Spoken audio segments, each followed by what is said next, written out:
Hello दोस्तों, how are you. क्या हाल चाल है आप सभी के। लाजवाब, फर्स्ट क्लास। उम्मीद करता हूं हमारे एफएम का जो सफ़र है अच्छे तरीके से आपका चल रहा है और पहली क्लासेस में हमने अपने मॉड्यूल 1 को कंप्लीट कर लिया है।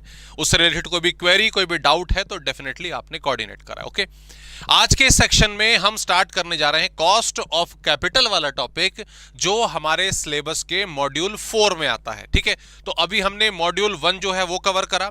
मॉड्यूल 1 के बाद हम आ गए हैं आपका किसके, मॉड्यूल 4 के कॉस्ट ऑफ कैपिटल चैप्टर पर इसकी शुरुआत करेंगे। ओके, लेकिन उससे पहले मैं आपको आइडिया दे देता हूं कि हमने मॉड्यूल 1 के बाद कॉस्ट ऑफ कैपिटल पर मॉड्यूल 4 पर सीधा जंप क्यों लिया है, और इसमें हमें कोई कंफ्यूजन नहीं होनी चाहिए, क्योंकि मेरा पर्पस यही है कि आप लोगों को जो अच्छा कंटेंट है, जो इंपॉर्टेंट कंटेंट है, वो कराया जाए। देखो, रीजन इसका बिल्कुल साफ है।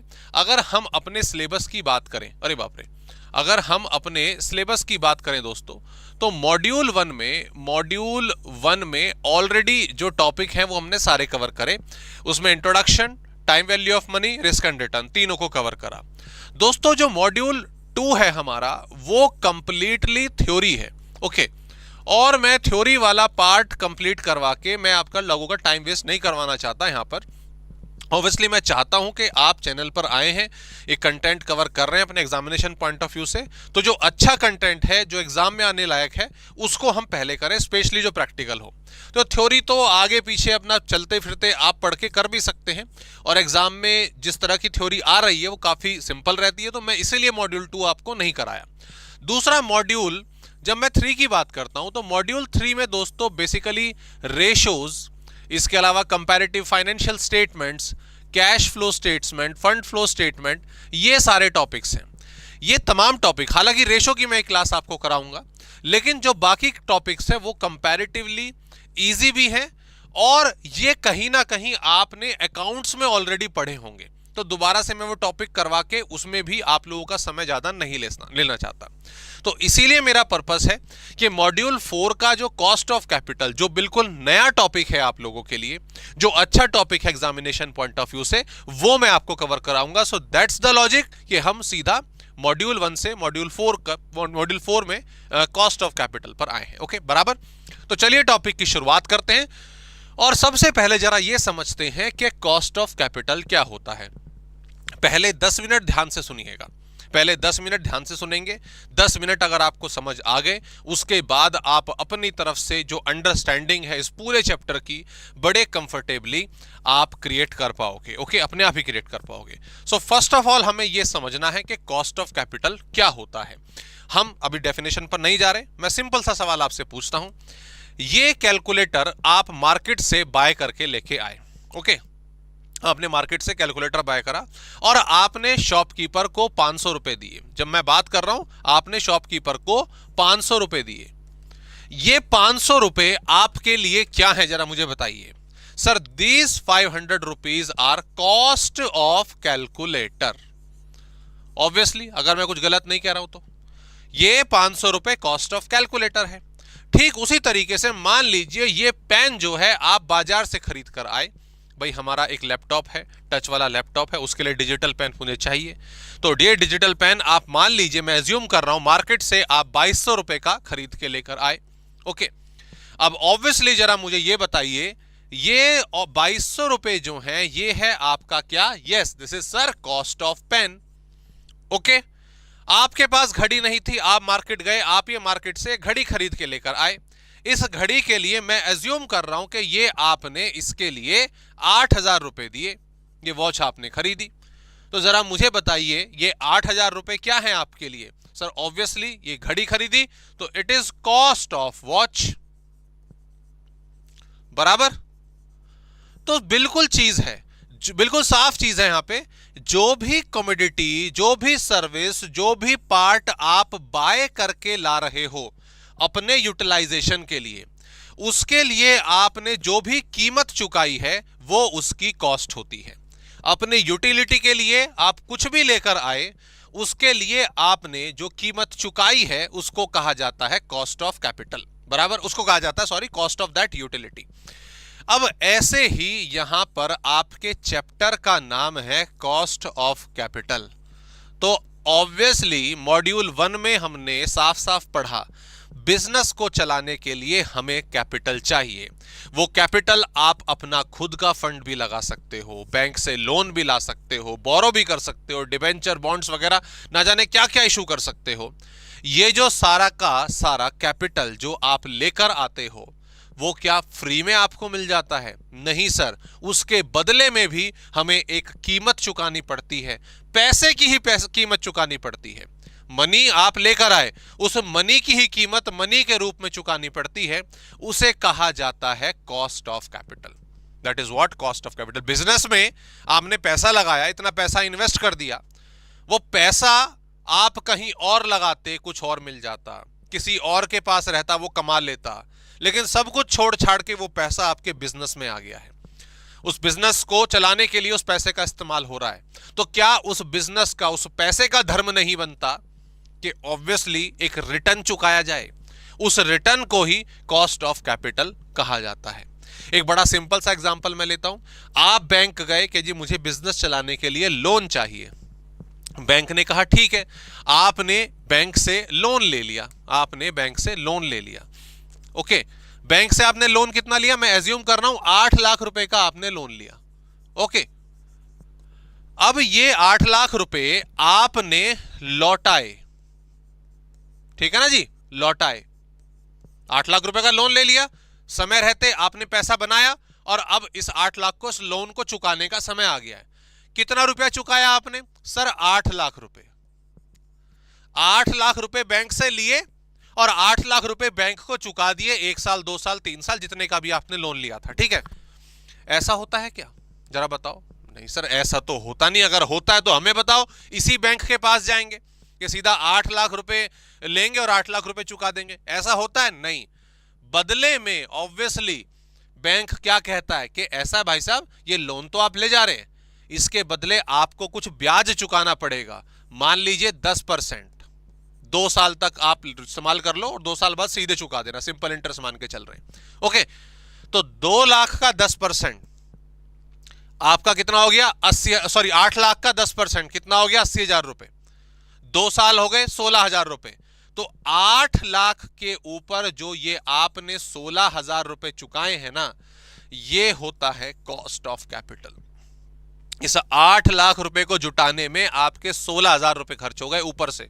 ठीक है भाई, किसी से भी कुछ भी लिया और एग्जैक्टली वही चुका दिया, तो आपकी जेब पर कुछ एक्स्ट्रा दबाव तो नहीं पड़ा ना। 8 लाख आए थे, 8 लाख चुका दिए। दोस्त से 500 रुपए लिए थे, 500 रुपए चुका दिए। That's it. जेब पर कोई दबाव नहीं, कोई कॉस्ट नहीं हमारी, कॉस्ट ऑफ कैपिटल। लेकिन जब लिया कुछ और है और उसे अरेंज करने में, चुकाने के बाद जब कुछ एक्स्ट्रा देना पड़ रहा है, that is cost of capital. Bank से लोन लिया, इंटरेस्ट एक्स्ट्रा देना पड़ा, ये क्या है? ये ऑब्वियसली क्या है? हमारी कॉस्ट ऑफ कैपिटल। बराबर समझ आ गई? तो यही कंसेप्ट हमें दोस्तों पढ़ना है अपने सिलेबस में। ठीक उसी तरीके से ही जरा वो रिस्क वाला चैप्टर, लास्ट वाला जो मैंने आपको बताया, वो लेकर आते हैं। भाई 1 लाख रुपए क्या नाम है आपका, आप बैंक जा रहे थे, 7% का आपको एफडी पे इंटरेस्ट मिल रहा था, है ना। मैं रास्ते में मिल गया, मैंने बोला जी रिलायंस में लगा दो, टाटा में लगा दो, अदानी में लगा दो। ओके, ऐसा होता है ना। तो आपने क्या करा? वो 1 लाख रुपए अपने कंपनी को दे दिए। 1 लाख रुपए आपने कंपनी को दे दिए।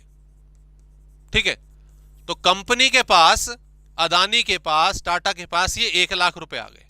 क्लियर? अब अदानी जी की टेंशन बढ़ गई 1 लाख रुपए मिलते ही। अरे भाई साहब, ये राहुल बैंक जा रहा था, ये विनीत ने मेरे पास भेज दिया, 1 लाख रुपए मेरे पास आ गए, तो बड़ी समस्या है। अब उसने 1 लाख रुपए मुझे बिजनेस में लगाने के लिए दे दिए, इस्तेमाल करने के लिए दे दिए। मैं 1 साल तक इस पैसे को इस्तेमाल करूंगा और 1 साल बाद राहुल को 1 लाख रुपए लौटा दूंगा। अदानी परेशान हो गए, 1 लाख रुपए लौटाऊंगा तो भैया तो उल्टा मारेगा मेरे को कि 7% तो मैं कमा ही रहा था वहां पे, आपके पास मैं 7 इसलिए आया हूं कि आप 1 लाख दे के 1 लाख मुझे वापस करें, नहीं ना। तो अदानी जी टेंशन में, यार इसको 7% का ब्याज तो देना ही पड़ेगा। ठीक है, लेकिन 7% तो इसको वहां मिल रहे थे बैंक में, ये मेरे पास आया थोड़ी ज्यादा उम्मीद से, थोड़ा ज्यादा कमा के देना पड़ेगा। इन्होंने सोचा कि चलो मैं एक एजम्पशन लेता हूं कि 5% में इसको और कमा के दूंगा, तो 12%। अदानी जी उम्मीद लगा के चल रहे हैं कि इस 1 लाख पे 12%, 12,000 रुपए मैं अपने प्यारे राहुल को कमा के दूंगा। आजकल राहुल वैसे सही नहीं बोल रहा अदानी जी के बारे में, पर ठीक है चलो, जिसने इन्वेस्टर करा तो सोचना तो पड़ेगा, एक छत्र सोचा जाता सबके बारे में। क्लियर जी? तो ये 12,000 रुपए अदानी जी के लिए क्या हो गए? ये हो गए उनके लिए कि भैया ये हमारी कॉस्ट ऑफ कैपिटल है। तो कुल मिला के निष्कर्ष पर आते हैं, ठीक है, डेफिनेशन के निष्कर्ष पर आते हैं कि भाई ऐसा है, जब भी एक पर्टिकुलर कंपनी, कोई भी कंपनी अज्यूम कर लीजिए, कोई भी कंपनी बाहर से पैसे जुटा रही है अपने कंपनी को चलाने के लिए, चाहे वो शेयर्स को इशू करके हो, चाहे वो आपके डिबेंचर्स को इशू करके हो, चाहे बैंक से लोन लिया हो, या अलग अलग तरीके से बॉन्ड्स इशू करे हो, तो चाहे शेयर होल्डर है, चाहे बैंक है, चाहे डिबेंचर होल्डर है, जितने लोगों ने भी पैसा दिया है वो इसलिए नहीं दिया कि जितना दिया है उतना ही लौटा देंगे ना, ऐसे नहीं होगा। सबको ऊपर से कुछ ना कुछ चाहिए। अपने जो शेयर होल्डर हैं उन्हें डिविडेंड और मार्केट वैल्यू में राइज चाहिए, डिबेंचर्स को उनका इंटरेस्ट चाहिए, रेट ऑफ इंटरेस्ट, बैंक वालों को भी अपना इंटरेस्ट चाहिए, बॉन्ड वालों को भी अपना इंटरेस्ट चाहिए। तो ये जो ऊपर से सारा अमाउंट चुकाना पड़ेगा ना, इसी को कॉस्ट ऑफ कैपिटल कहा जाता है। बराबर, दैट्स इट, इतनी सी बात है। यूटिलिटी क्या थी बैंक के लिए? पैसा सर, वो पैसा आ गया ना, उसके लिए जो चुकाना पड़ेगा that is cost of capital. बराबर। और दोस्तों कॉस्ट ऑफ कैपिटल ना हर कंपनी के लिए एक बेंचमार्क हो जाता है, एक ट्रेडमार्क हो जाता है कि भैया ये पैसा हम लेकर आ गए तो इस पैसे से इतना परसेंट तो कमाना ही पड़ेगा। ठीक है, ये राहुल से 1 लाख रुपए लिए थे और मान लो ये मैं बोला कि 12,000 रुपए उसको चुकाने पड़ेंगे। ठीक है, 12,000 रुपए और चुकाने पड़ेंगे उसको इंटरेस्ट के नाम के या डिविडेंड के नाम के। कल को कंपनी ने 1 लाख रुपए से कमाए साल में सिर्फ 2,000 रुपए, कमाने कितने थे? 12। तो क्या राहुल को 12,000 रुपए अदानी जी दे पाएंगे? नहीं दे पाएंगे। टेंशन, कंपनी की दिक्कत, अरे भैया हमने अपने इन्वेस्टर्स को जो वादा करा था हम चुका ही नहीं पा रहे हैं भैया, तो टेंशन हो गई शुरू, कंपनी की मार्केट वैल्यू डाउन होगी, है ना। तो इस तरीके से काम चलता है। तो इसीलिए ये जो 12% है या 12,000 है, जो भी है, इसको क्लैरिटी में भी समय रहते आ जाएगा टॉपिक में समझ।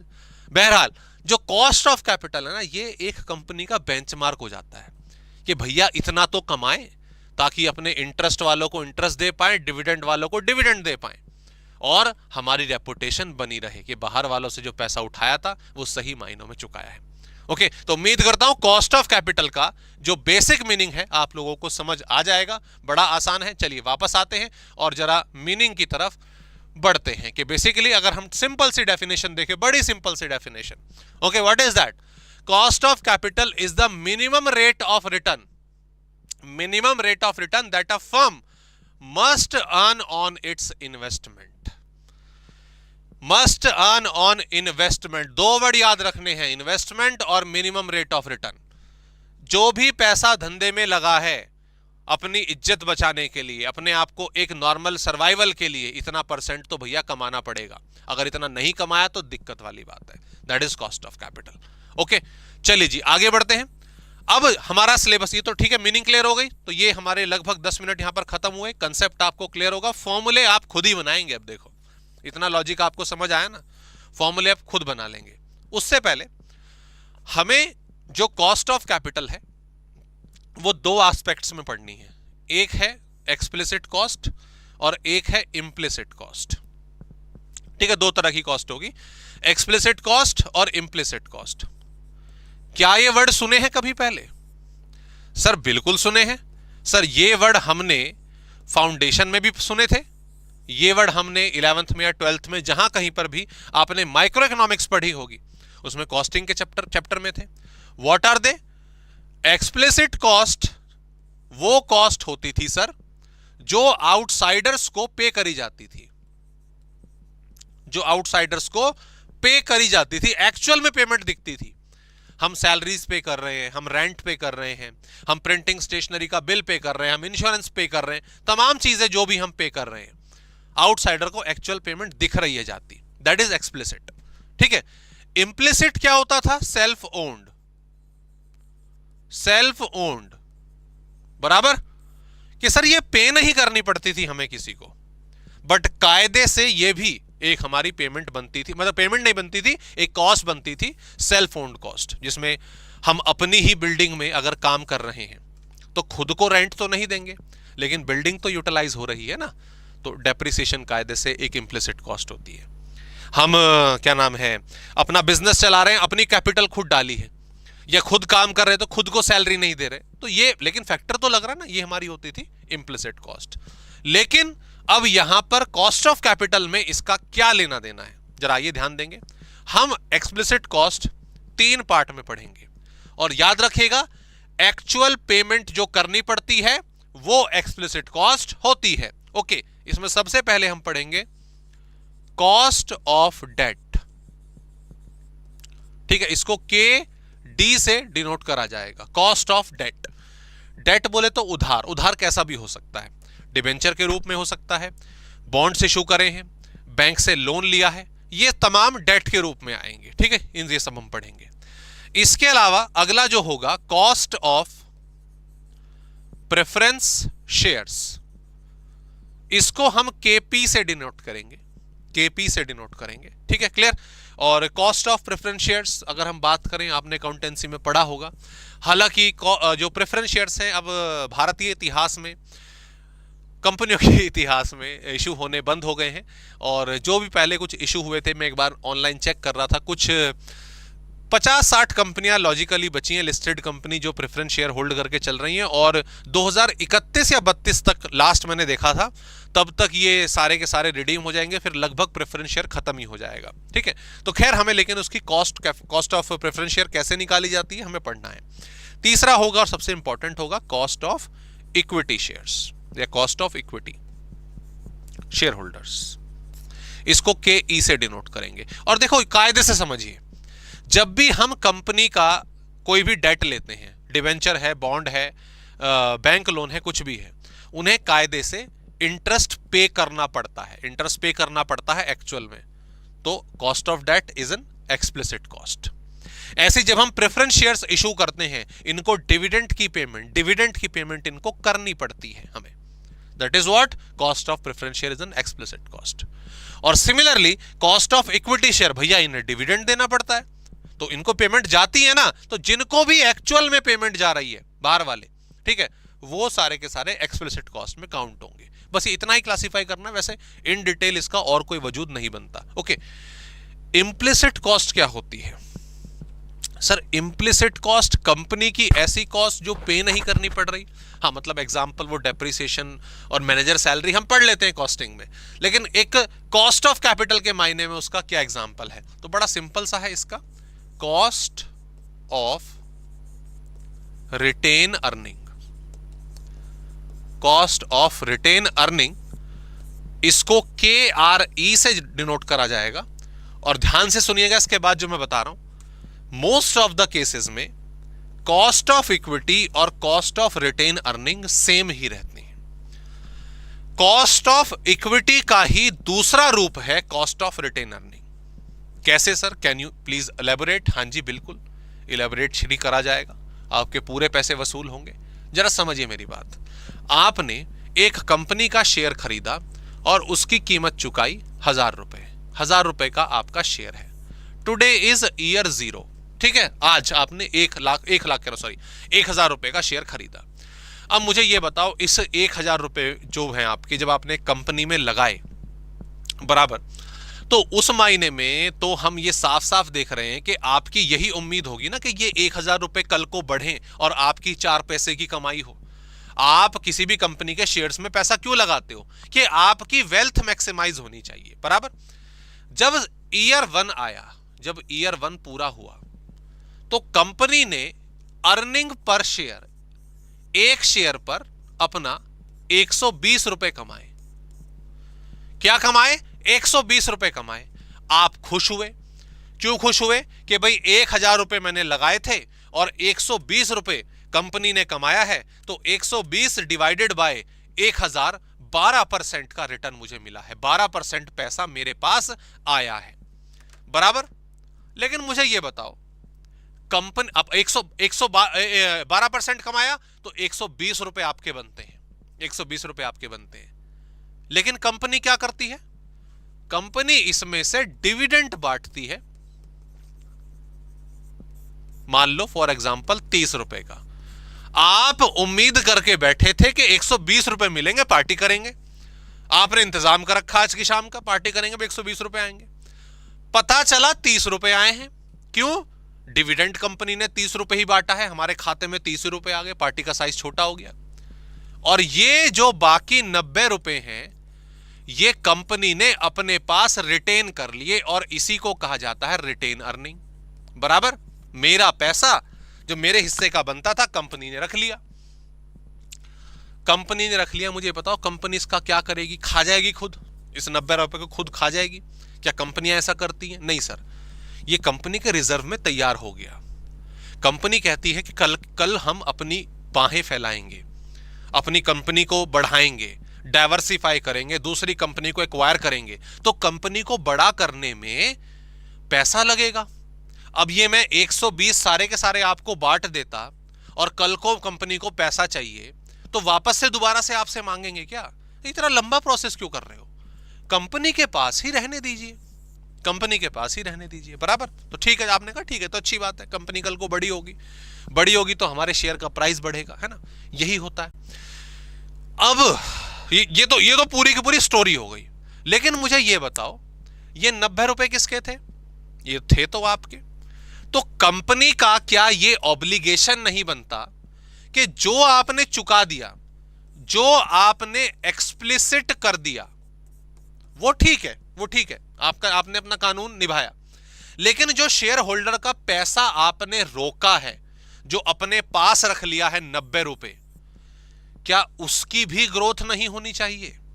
शेयर होल्डर ने अपने 90 रुपए आपके पास छोड़ दिए और 10 साल हो गए, तो क्या ये 90 के 90 ही रहने चाहिए? नहीं, इसमें भी ग्रोथ होनी चाहिए। तो ये जो पैसा है रिटेन अर्निंग, ये कंपनी को बांटना नहीं पड़ता, इसकी कमाई का बांटनी नहीं पड़ेगी, लेकिन इसमें ग्रोथ होते रहनी जरूरी है, क्योंकि इसमें ग्रोथ होगी तो तभी कंपनी की वेल्थ बनेगी, तभी मार्केट प्राइस जो है शेयर का वो बढ़ेगा।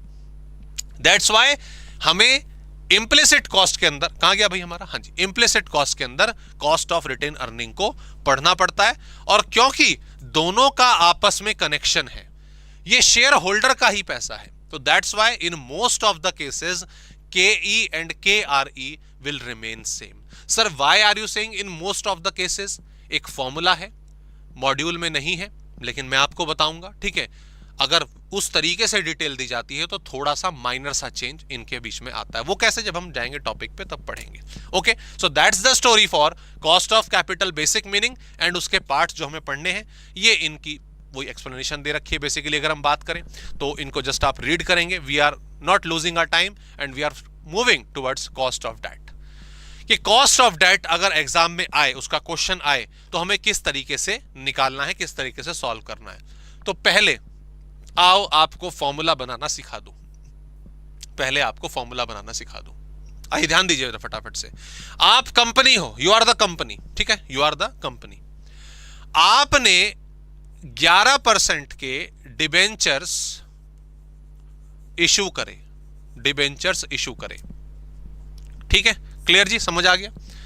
और सीधी सी बात है, और एक शेयर आपका मान लीजिए 100 रुपए का है और आपने 15 लाख के शेयर्स जो हैं वो इशू करे हुए हैं, 15 लाख के शेयर्स इशू करे हुए हैं, और शेयर्स कह रहा हूं, डिबेंचर्स इशू करे हुए हैं, ठीक है? मुझे ये बताइए, आपने ये 15 लाख रुपए जुटा लिए, इस 15 लाख रुपए के बदले ईयर वाइज, हम ईयर वाइज के हिसाब से कॉस्ट ऑफ कैपिटल निकालते हैं, इस 15 लाख के बदले आपको सालाना क्या कीमत चुकानी पड़ेगी? सर इस 15 लाख के बदले हमें इंटरेस्ट चुकाना पड़ेगा। कितना इंटरेस्ट चुकाना पड़ेगा? सर 11% के हिसाब से चुकाना पड़ेगा। कितना हो गया सर? 165 हो गया। That is cost of capital, that is cost of capital, that is COC। अरे वाह, दैट इज COC। बट हमें यह चीज अमाउंट में नहीं, परसेंटेज में शो करनी पड़ती है। तो जब मैं यहां पर कॉस्ट ऑफ डिबेंचर निकालूंगा तो आप क्या फॉर्मूला लगाओगे? सर मैंने इंटरेस्ट जो चुकाया डिवाइडेड बाय मेरे फंड्स। ऐसी करते हो ना, आपने बिजनेस में 10,000 रुपए लगाए और 1500 रुपए कमाए, 1500 रुपए, कोई पूछे कितना परसेंट कमाया तो क्या करते हो आप? 1500 डिवाइडेड बाय 10,000 करोगे ना, सिंपल सा, बचपन से फॉर्मूला सीख रहे हैं। तो इंटरेस्ट चुकाया divided by funds, that is your formula, that is your formula. बराबर? कायदे से देखा जाए तो 165 डिवाइडेड बाय आपके 15 लाख रुपए, तो ऑटोमेटिकली दोबारा से ये 11% ही आएगा, 11% ही आएगा। तो घूम फिर के सर 11% ही आता है? हाँ 11% ही आता है। तो सर ये तो फिर बहुत आसान हो गया, 11% हमेशा देख के लिख सकते हैं? हाँ लिख सकते हैं, बिल्कुल लिख सकते हैं। लेकिन इसमें ना थोड़ी सी एक मतलब अलग से इंप्रोवाइजेशन है। What is improvisation? What is improvisation? आइए ध्यान दीजिए। दैट इज इंटरेस्ट ऊपर आ गया और नीचे आ गए फंड्स, फंड्स। ठीक है, एक चीज समझेंगे, मैं यहां से ये हटा रहा हूं, एक चीज समझेंगे।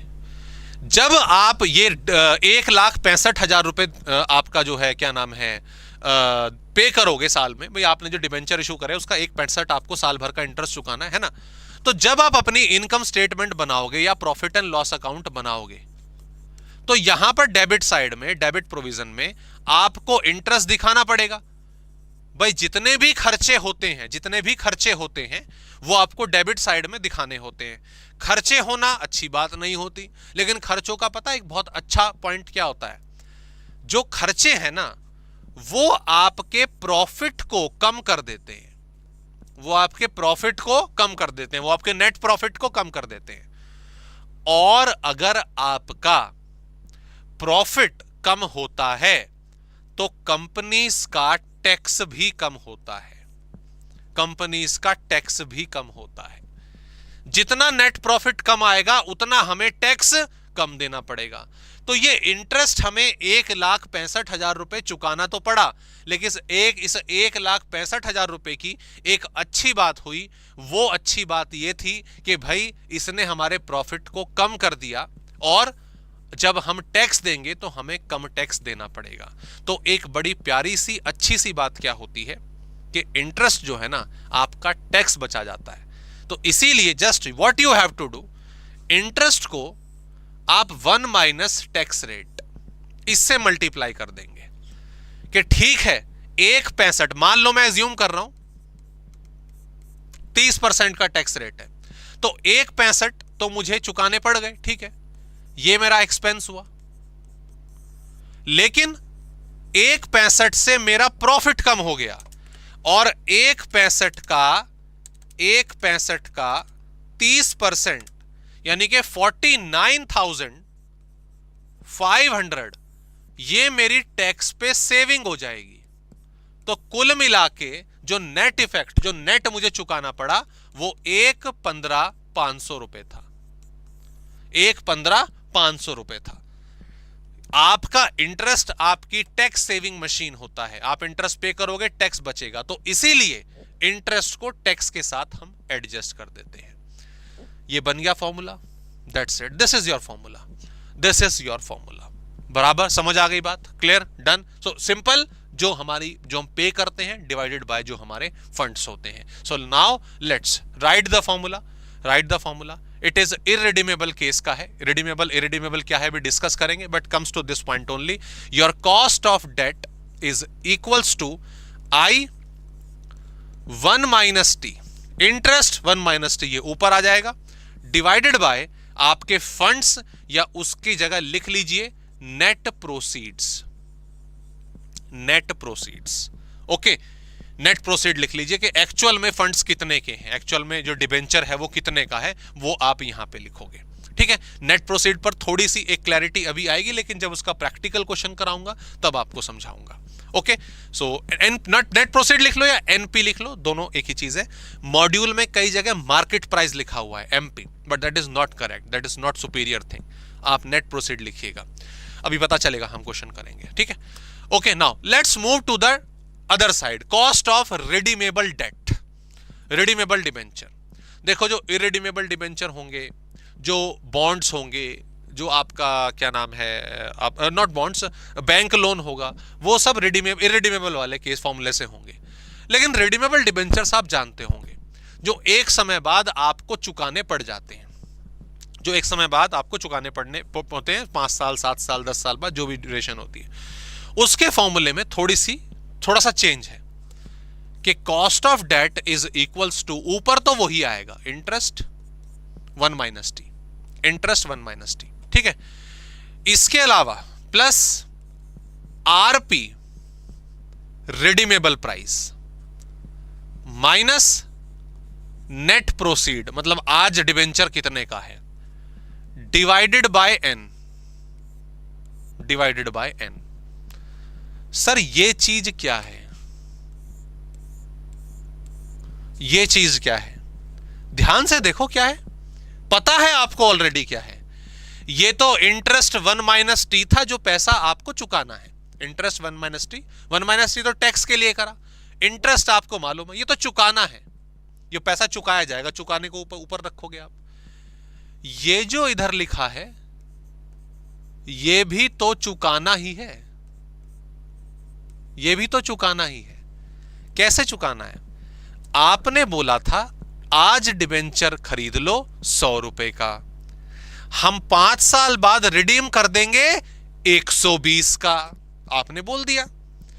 अब 100 रुपए आए हैं और ऊपर से 120 जाएंगे, तो 20 रुपए आपको एक्स्ट्रा चुकाने पड़ेंगे, 20 रुपीज आपको एक्स्ट्रा चुकाने पड़ेंगे। तो 120 minus 100, redeemable price minus net proceed, normal आज का प्राइस। लेकिन ये 20 रुपए एक ही साल का हिसाब किताब नहीं है, डिवाइडेड बाय 5 साल, 4 रुपए, एक तरह से सालाना 4 रुपए की आपकी लायबिलिटी और बनेगी, तो वो भी तो एडजस्ट करनी पड़ेगी। और अब divided by, yes divided by आपको पता है सर नेट प्रोसीड आती है, लेकिन इसमें थोड़ा सा चेंज कर लेना, हम आरपी और एनपी की एवरेज लेंगे, क्योंकि दोनों की इंपॉर्टेंस यहां पे बन रही है। क्लियर जी, समझ आ गया। तो ये 2 सिंपल से फॉर्मूले आपको इस्तेमाल करने हैं, इनका यहां पे यूटिलाइजेशन करना है।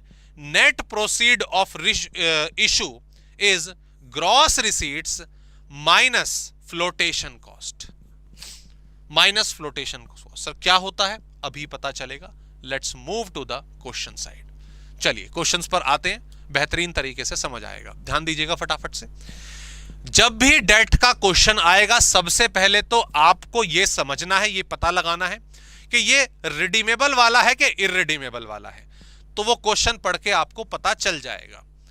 N limited issued 10,000 10% debenture, 10,000 debenture issue करें, उनका जो कूपन रेट है, जो उनका इंटरेस्ट रेट है वो 10% है, ऑफ ₹100 ईच ऑन 1 अप्रैल, कोई भी ईयर मान लीजिए। The cost of issue is 25,000 रुपए, ये जो पूरा खर्चा हुआ है शेयर्स को इशू करने में वो 25,000 रुपए का हुआ है, डिबेंचर्स को इशू करने में। The companies tax rate 35%, tax rate भी दे रखा है। Determine the cost of debenture, हमें केडी निकालनी है। इफ दे वर इशूड, अगर आज आपने शेयर इशू करे हैं, आपने पार पर ही इशू करे थे, आपने 10% प्रीमियम पर इशू करे थे, याद रखिएगा ये प्रीमियम डिस्काउंट रिडम्पशन का नहीं है, इशू के टाइम का ही है, 10% पे, और डिस्काउंट आपने करा किस पे, आपने इशू किस पे करे, 10% डिस्काउंट पे। 3 अलग अलग हमें केस यहां पे करके दिखाने हैं। लीजिए सर करके दिखा देते हैं। एक पहले एक छोटा सा काम कर लेते हैं, लेकिन वो क्या, नंबर ऑफ शेयर्स, माफ कीजिएगा, number of debentures, number of debentures sir 10,000 बताया आपने। आपने कॉस्ट ऑफ इशू कितना बताया, cost of issue basically flotation cost होती है कि शेयर्स को, डिबेंचर्स को, बॉन्ड्स को जब भी आपने इशू करा तो कुछ खर्चा लगेगा ना, वो खर्चा क्या है, that is like flotation cost. Okay, और वो 25,000 रुपए सर आपने बताई।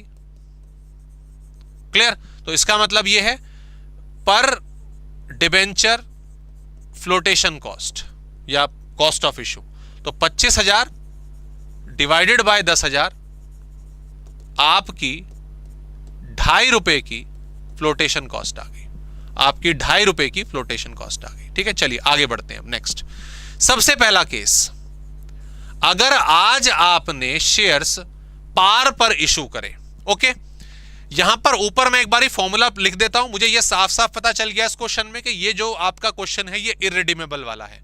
तो cost of debt is equals to interest 1 minus T divided by net proceed. ठीक है, divided by net proceed at par. अगर आपने आज डिबेंचर पार पर ही इशू करा था तो ध्यान दीजिएगा फटाफट से, cost of debt is equals to 10% का डिबेंचर है, 100 रुपए का डिबेंचर है, तो 100 रुपए इंटरेस्ट हो गया बराबर 1 minus T, tax rate is 35% divided by net proceed. अगर मान लीजिए हम फॉर्मूला इस्तेमाल कर लेते ना दोस्तों मार्केट प्राइस वाला, कि मार्केट प्राइस ऑफ डिबेंचर नीचे आएगा, मार्केट प्राइस ऑफ डिबेंचर नीचे आएगा, तो यहां पे आप 100 रुपए लिखोगे जितने का वो है। लेकिन आप खुद सोचो, आपने मान लीजिए एक शेयर, आपके पास एक शेयर पड़ा हुआ था रिलायंस का, ठीक है, वो आपने पहले कभी बहुत पहले खरीदा, आज आप उसे बेच देते हो 2600 रुपए में। You are the share holder, you are the like main बंदा जिसने पैसा लगाया। 2600 रुपए में आपने रिलायंस का शेयर बेच दिया। Once again you are happy कि यार मेरे अकाउंट में 2600 रुपए आ जाएंगे। लेकिन क्या 2600 रुपए आते हैं क्या? नहीं। 2600 रुपए में आपका कुछ स्टैंप ड्यूटी कट जाती है, सिक्योरिटी ट्रांजैक्शन टैक्स कट जाता है, ब्रोकरेज कट जाती है, not the stamp duty basically, brokerage cut जाती है, तो 3-4 रुपए कट जाते हैं। तो जब वो मान लीजिए 4 रुपए कट गए तो कायदे से आपके पास 2596 आपके हाथ में आए। ओके, आपके हाथ में 2596 आए। तो यार जो एक इन्वेस्टर है, जो शेयर होल्डर है, उसे मतलब नहीं है मार्केट में प्राइस क्या चल रहा है, उसे मतलब है कि फाइनली उसके हाथ में कितना आया, बराबर। तो इसीलिए हमें जो बेसिकली कॉस्ट ऑफ कैपिटल्स निकालनी चाहिए, चाहे वो डेट की हो, चाहे वो आपकी प्रेफरेंस शेयर की हो, इक्विटी की हो, वो मार्केट प्राइस से नहीं निकालनी चाहिए। इन्वेस्टर को उससे मतलब है जो उसके हाथ में आया है, और हाथ में तो भैया ब्रोकरेज कटने के बाद ही मिलेगा। तो ऑल दो यहां पर आज 100 रुपए का था आपका जो डिबेंचर है, लेकिन यार ये 2.5 रुपए कटेंगे ना, ये 2.5 रुपए फ्लोटेशन कॉस्ट के बनते हैं ना कटने, ठीक है, तो इसलिए यहां से माइनस हुआ। तो लेट्स सॉल्व इट। तो ऊपर ये हो जाता है 65, माफ कीजिएगा, छोटी सी गलती करी मैंने, ये 100 रुपए नहीं 10 रुपए आएगा, ठीक है, 10% ऑफ 100 तो 10 रुपए आएगा। सो इट इज 6.5 डिवाइडेड बाय 97.5, ठीक है। ये इंटरेस्ट 10% ऑफ फेस वैल्यू, ये कितना आ गया 6.5 पूरा सॉल्व करने के बाद, ठीक है। एंड यस, इसको हमने यहाँ पे नीचे माइनस कर दिया, तो इसको पूरा सॉल्व कर दीजिए। 6.5 divided by 97.5 it comes to 0.66 आ रहा है, ठीक है। तो इट इज 6.67%। कायदे से ये आ रहा था ना 0.06666, आप क्या कर सकते हो, 2 पॉइंट इधर खिसका के परसेंटेज में दिखा सकते हो, बराबर जी। ये चीज क्लियर हो गई। तो एग्जैक्टली 10% नहीं आया, थोड़ी एडजस्टमेंट करी, और कायदे से हमारा 6.67% है, क्योंकि हमने टैक्स के बिहाफ पे कंपनी ने कुछ पैसा बचाया भी है, ठीक है। दूसरे वाले केस पर आते हैं। अगर कंपनी ने आज अपना डिबेंचर 10% प्रीमियम पर इशू करा था, तो बी केस हमारा आ गया 10% प्रीमियम। आइए ध्यान दीजिए। So cost of debt equals to interest 10% of 100, ठीक है, 10% ऑफ 100। इंटरेस्ट का प्रीमियम से, डिस्काउंट से, पार से कोई मतलब नहीं है। इंटरेस्ट हमेशा फेस वैल्यू पर दिया जाता है। 10 रुपए आ गया, माइनस 0.35 आपने टैक्स की एडजस्टमेंट कर दी।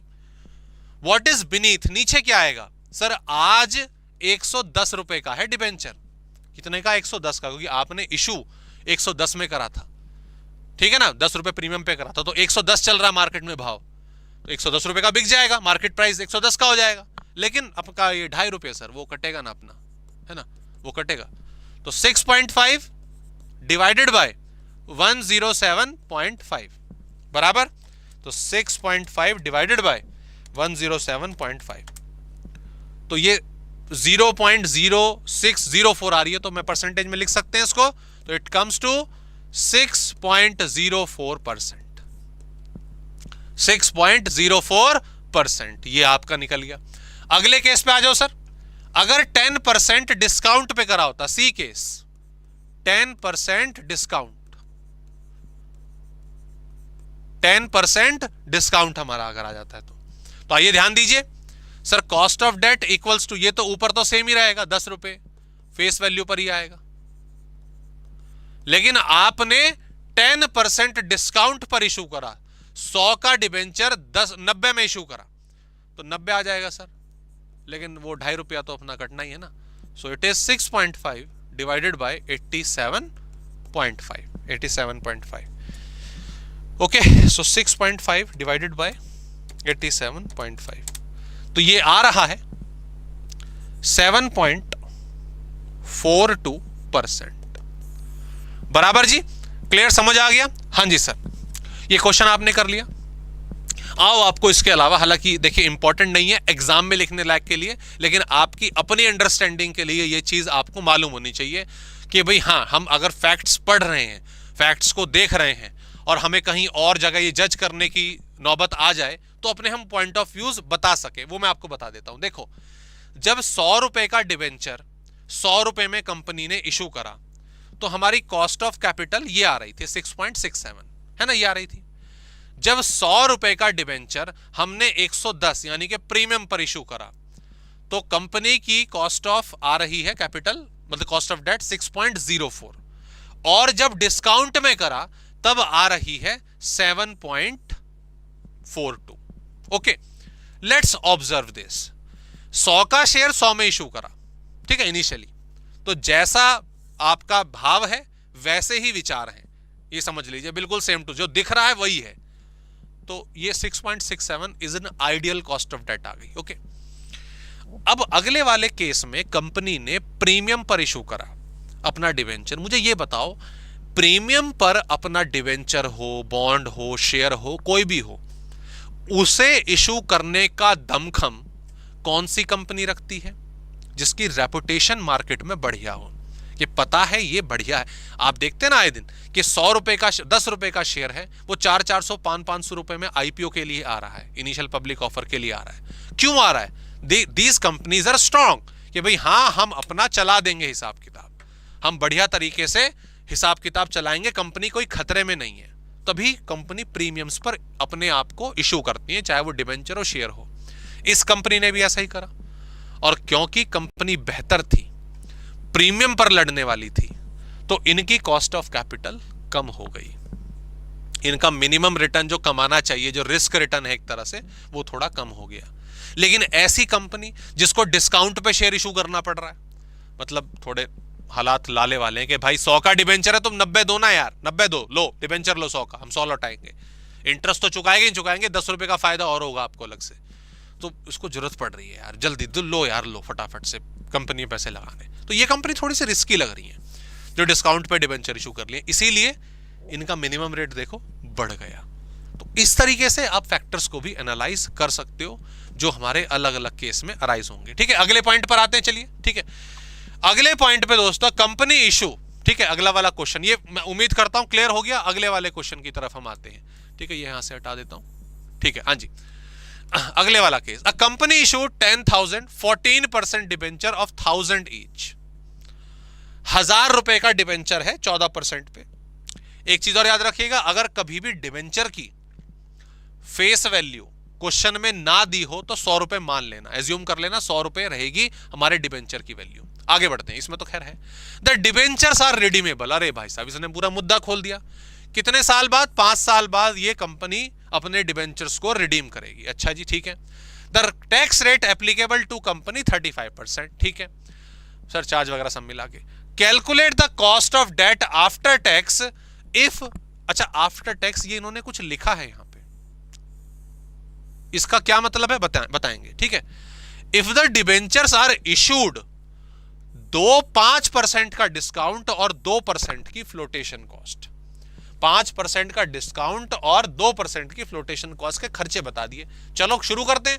सर सीधी सी बात, cost of debt is equals to interest 1 minus T plus RP minus NP divided by N, बराबर होल अपॉन इन दोनों की एवरेज। ये फॉर्मूला हमने ऊपर डिस्कस करा था। अब जरा तमाम तत्व लिख लेते हैं। जब मैं इंटरेस्ट की बात करूंगा तो इट इज 14% ऑफ सर 1000, तो इंटरेस्ट आ गया 140 रुपए का, बराबर। रिडीमेबल एन कितना है? एन तो सर साफ साफ 5 साल दिख रहा है। रिडीमेबल प्राइस कंपनी कितने में रिडीम करेगी? 5 साल जब पूरे हो जाएंगे तो कंपनी कितने में रिडीम करेगी? बता ही नहीं रखा, तो हम ये मानेंगे फेस वैल्यू पर रिडीम करेगी। हाँ, कहीं नहीं बताया डिबेंचर जब रिडीम होंगे तो प्रीमियम पर होंगे या किस पर होंगे, नहीं बताया, तो पार मान के चलेंगे। तो रिडीमेबल प्राइस मेरा बिल्कुल सेम है, 1000 का 1000 है। इंटरेस्टिंग है मेरा नेट प्रोसीड। नेट प्रोसीड होता है मार्केट प्राइस माइनस एक्सपेंसेस, है ना। आज मार्केट प्राइस क्या है? देखो, 1000 रुपए का डिबेंचर था, 1000 रुपए का डिबेंचर था, लेकिन उस पर आपने 50 रुपए का डिस्काउंट दे दिया, 5% का डिस्काउंट दे दिया ना, तो 5% यानी कि 50 रुपए का आपने डिस्काउंट दे दिया, 1000 का 5%। और कुछ खर्चे भी हैं क्या? हां जी सर, खर्चे भी हैं। Flotation cost 2%, flotation cost 2%। 2% किसका? फेस वैल्यू का। 2% किसका? फेस वैल्यू का। तो 1000 का 2% कितना हुआ? 20 रुपया हुआ। जरा पूरा सॉल्व करो सर, 930 रुपए आ रही है, 930 रुपए आ रही है, ठीक है। हालांकि मैं आपको दोस्तों ये 20 रुपए जो फ्लोटेशन कॉस्ट मैंने निकाली है, इसका पूरा कंक्लूजन बता देता हूं।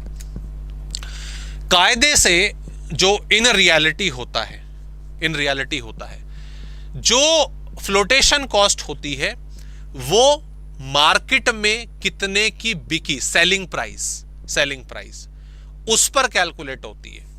मार्केट प्राइस भी अलग होता है, सेलिंग प्राइस भी अलग होता है, अगर हम डेप्थ में जाएं तो। अब इसमें 1000 रुपए का मार्केट प्राइस था जो डिबेंचर है, लेकिन डिस्काउंट की वजह से वो आज 950 रुपए का बिक रहा है बाजार में, क्लियर। लेकिन अगर हम वो एक तरह से आपका मार्केट प्राइस हो गया, ठीक है। अब जो मार्केट प्राइस पे ट्रांजैक्शन हुई है, 950 पे ट्रांजैक्शन हुई है, फ्लोटेशन कॉस्ट 2% की उस पे लगनी चाहिए, 19 रुपए आनी चाहिए। प्रॉपर डीलिंग ये कहती है, ये प्रोसेस बताती है। बट बुक्स में, मोस्ट ऑफ द बुक्स में फ्लोटेशन कॉस्ट को फेस वैल्यू पर ही निकाला गया है। कुछ राइटर्स फेस वैल्यू पे कहते हैं, कुछ मार्केट में कहते हैं। तो फिर मॉड्यूल में जो बेसिक फंडामेंटल इस्तेमाल करा है उसके हिसाब से हम चल लेते हैं, हम इसको फेस वैल्यू पर ही निकालेंगे। हालांकि कुछ ज्यादा वेरिएशन नहीं आती। तो 930 रुपए मेरा आ गया, बस पुट कर दो, फॉर्मूले में पुट करना आपको आता ही है। So this is equals to 140, tax rate है 35%, रिडीमेबल प्राइस है 1000 minus 930 divided by 5 whole upon 1000 plus 930 की एवरेज, बराबर। हां जी, ठीक है। तो आइए सॉल्व कर देते हैं। ये हमारा इधर हो जाता है 140 मल्टीप्लाई बाय 0.65, तो 91 तो ये आ गया, और उधर से 70 प्लस डिवाइडेड बाय 5, 14 रुपए ऐड कर दीजिए, तो ऊपर आ रहा है 105, नीचे आ रहा है 965, है ना, दोनों की एवरेज 965, तो डिवाइडेड बाय 965, तो ये दोस्तों 10.88%, 0.1088 और 10.88% हमारा आ रहा है, बराबर। डन। कॉस्ट ऑफ डेट आ रहा समझ में? दोनों चीजें हमने करी, ठीक है जी। आगे बढ़ते हैं, ओके। अच्छा, हाँ, नो, सॉरी, एक चीज रह गई, ठीक है। ये हमने कर लिया, ऐसे ही करना है। लेकिन यहां पे एक अलग चीज आई थी क्वेश्चन में, मैं इसको जरा दोबारा बता दूं। सर ये लिखा हुआ है कि आफ्टर टैक्स निकालना है, cost of debt after tax निकालना है। तो ध्यान दीजिएगा, cost of debt after tax ही निकाली जाती है। कॉस्ट ऑफ डेट जो है आफ्टर टैक्स ही निकाली जाती है हमेशा। क्वेश्चन में नहीं लिखेगा ना तो भी यही फॉर्मूले लगाएंगे और ये आफ्टर टैक्स ही होती है। लेकिन अगर किसी फॉर्मूले में या क्वेश्चन में ये बोल दे भाई कि कृपया करके जरा बिफोर टैक्स निकालिए, ओके, किसी भी उसमें कर देता है, तो आपको पता क्या करना है, ये टैक्स हटा देना, बात खत्म। कह रहा है कि टैक्स का इंपैक्ट हमें चेक नहीं करना, मत कर, ये जो टैक्स के लिए सेटलमेंट बिठाई थी हमने 1 - t करके, उसे हटा देना, काम खत्म हो गया, सीधा इंटरेस्ट आएगा, बस क्लियर। लेकिन most of the cases belongs to after tax, कायदे से वही बनता है निकालना। ओके, एक और क्वेश्चन देख लेते हैं। A company is considering rising funds of about 100 lakh रुपए, 1 करोड़ रुपए चाहिए भाई हमें, by one of 2 alternative methods, 2 तरीके हैं। 14% का लोन ले लेते हैं बैंक से, 14% का लोन ले लेते हैं बैंक से, उठा लेते हैं, ठीक है, या फिर 13% के डिबेंचर इशू कर देते हैं जो नॉन कन्वर्टेबल है। कन्वर्टेबल नॉन कन्वर्टेबल आपको मालूम है, जो डिबेंचर्स में कन्वर्ट हो जाए, जो डिबेंचर कन्वर्ट हो जाए अदर सिक्योरिटी में, दैट इज कन्वर्टेबल। ओके, खैर उससे मतलब नहीं है। तो 14% का लोन उठाया, 13% का डिबेंचर इशू करें। बताओ सर, अभी तक की नॉलेज के हिसाब से तो डिबेंचर सस्ता पड़ रहा है, वही लेना चाहिए, लेकिन आगे पढ़ते हैं। Term loan option would not attract any major incidental cost. Loan लेने में कोई खर्चा नहीं आएगा, बैंक को फोन करेंगे, बैंक देके जाएगा, कोई दिक्कत नहीं। लेकिन द डिबेंचर्स, अगर हम डिबेंचर इशू करते हैं तो आज के टाइम पर हमें 2.5% का डिस्काउंट देना पड़ेगा फेस वैल्यू पर, और इसके अलावा कॉस्ट आएगी क्या, 1 लाख रुपए की कॉस्ट आएगी, 1 लाख रुपए की उनको इशू करने, मतलब वही flotation cost. Advise the company as the better option based on effective cost of capital. कौन सा बेहतर है हमें बताना है। टैक्स रेट 50% है। आइए दोनों को सॉल्व कर देते हैं, पहले लोन को निपटाते हैं। तो यहां पे है option A, term loan, term loan, ठीक है। टर्म लोन के केस में simple, cost of debt is equals to interest 1 - t divided by net proceed. अब देखो, लोन का तो सिंपल सा फंडा है, ना लोन की कोई फेस वैल्यू होती, ना कोई as such different net proceed या फ्लोटेशन कॉस्ट से अफेक्ट होगा, सीधा सीधा रहेगा। इसमें 100 लाख का 14%, सीधा 14 लाख रुपए आप यहां पुट करेंगे, टैक्स अपना एडजस्ट करेंगे, नेट प्रोसीड 100 की 100 रहेगी, याद रखेगा 14 लाख 100 लाख। और इसको जब आप सॉल्व करोगे दोस्तों पूरा, तो 0.07 और 7% का आपका टर्म लोन की कॉस्ट ऑफ कैपिटल आ गई, ठीक है। ये सीधा सीधा हुआ, ओके डन। अब दूसरा जरा एक बारी हम सॉल्व कर लेते हैं कि दूसरा ऑप्शन क्या है। सर दूसरा ऑप्शन है हमारा ये अपना नॉन कन्वर्टेबल डिबेंचर्स का, एनसीडीज का। इसमें फेस वैल्यू शेयर की मान लीजिए 100, मैंने बोला था अगर नहीं दे रखा क्वेश्चन में तो फेस वैल्यू 100 मान लेना, ठीक है। 100 लाख तो टोटल फंड्स चाहिए, फेस वैल्यू डिबेंचर की 100 है, तो लगभग 1 लाख डिबेंचर्स हमें इशू करने पड़ेंगे। वो लिखने की जरूरत नहीं है, उससे कोई अफेक्ट नहीं पड़ता। सारे डिबेंचर्स की एक साथ निकालो, एक डिबेंचर की निकालो, बात एक ही है। ओके नाउ आगे। हाँ, इस पे जो इंटरेस्ट है वो कितना है, आई कितना आ जाएगा सर, 13% है तो 13 रुपए हो गया, ठीक है, 13% का। अच्छा जी, जो फ्लोटेशन कॉस्ट है वो कितनी है, 1 लाख रुपए की, 1 लाख रुपए की लिखना पड़ेगा भाई। देयरफॉर नंबर ऑफ डिबेंचर्स कितने इशू करने पड़ेंगे, 1 लाख, ठीक है। 1 लाख डिबेंचर्स इशू करोगे 100 रुपए के हिसाब से, तभी तो 100 लाख बनेंगे। तो इसीलिए फ्लोटेशन कॉस्ट 1 लाख की आ गई, 1 लाख आपके डिबेंचर हैं, तो फ्लोटेशन कॉस्ट 1 रुपए की आ रही है पर ₹1, ठीक है। And finally the last is net proceed. आपको चाहिए होती है, आज फेस वैल्यू 100 रुपए की है, लेकिन 2.5 रुपए का डिस्काउंट देना पड़ रहा है और 1 रुपए फ्लोटेशन कॉस्ट के भी चले गए, तो 96.05 ये दोस्तों हमारा यहां पर आ जाएगा। बराबर आगे बढ़ते हैं, फॉर्मूला लगा दो तो के ये डिबेंचर वाला, डिबेंचर जो रिडीमेबल वाला भी नहीं है, cost of debt is equals to interest 1 - t divided by net proceed. तो इंटरेस्ट था 100, इंटरेस्ट कितना था, 13 रुपए, सॉरी 13। टैक्स रेट है हमारा 0.5 और नेट प्रोसीड आपने लिखी है 96.5। So it is 6.5 divided by 96.5, it comes to 0.0673, यानी कि 6.73%। अगर हम डिबेंचर्स इशू, सॉरी माफ कीजिएगा, लोन लेते हैं तो 7% की कॉस्ट ऑफ कैपिटल है, और अगर हम डिबेंचर्स इशू करते हैं तो 6.73 की हमारी कॉस्ट ऑफ कैपिटल है। सो इट्स बेटर कि हम अपना कॉस्ट ऑफ कैपिटल इशू करें, सॉरी अपनी जो इन्वेस्टमेंट का फंड है वो निकालें, किससे? डिबेंचर्स को इशू करके। इज दैट क्लियर, यस और नो? हाँ जी सर, इट्स कंप्लीटली क्लियर। तो उम्मीद करता हूं कि जो कॉस्ट ऑफ डेट वाला पोर्शन है वो हमें बढ़िया तरीके से, शानदार तरीके से समझ आ गया है। ठीक है जी, डन। चलिए आगे बढ़ते हैं। ऐसे ही अब आ जाता है हमारा cost of preference shares. Preference shares क्या है, इनकी थ्योरी क्या है, ये आप मुझसे बेहतर तरीके से जानते हैं। हम मुद्दे पर आते हैं और मुद्दा देखते हैं क्या है कि कोई कॉस्ट ऑफ प्रेफरेंस शेयर कैसे निकाली जाएगी। डिनोट इसको केपी से करेंगे। तो आप देख रहे होंगे cost of redeemable preference share, sorry cost of irredeemable, इसको ठीक करिएगा, इररिडीमेबल जो वापस ना करने पड़े, और cost of redeemable preference share capital जो आपका वापस करने पड़ जाए। तो दोनों का लॉजिक रिडीमेबल इररिडीमेबल आपको आ गया। मैं फॉर्मूला लिख रहा हूं, समझ आ जाएगा एक बारी में। Cost of preference share divided by net proceed, cost of preference share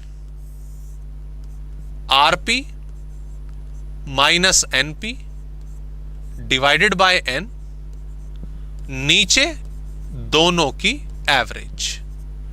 तो क्या फॉर्मूले में कोई चेंज है? क्या फॉर्मूलों में इररिडीमेबल में, रिडीमेबल में कोई चेंज नजर आ रहा है? नहीं सर, कोई चेंज तो नहीं है, लेकिन आपने कुछ खाली छोड़ा यहां पे।